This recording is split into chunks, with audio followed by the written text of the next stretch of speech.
भले 4 पैसे कमी असू देत, पण गावाशी नाळ ही कायम असली पाहिजेत. आणि गावचं हे वातावरण बघून तर अजिबात मुंबईला यावंसं वाटत नव्हतं, पण काय करणार, कामानिमित्त आणि शाळेनिमित्त हे यावंच लागतं. कालच आम्ही गावावरून आलो आणि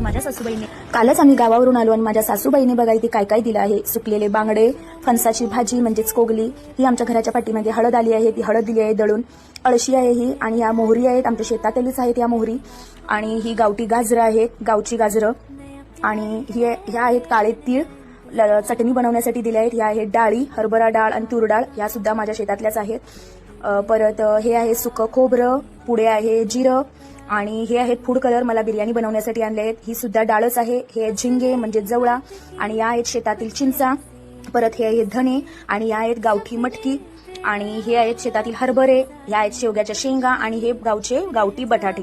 आता या पदार्थांची चव किती छान असते हे तुम्हालाच माहिती आहे, आणि त्यासोबतच त्यांचे प्रेम सुद्धा भरभरून तसेच मिळते आहे.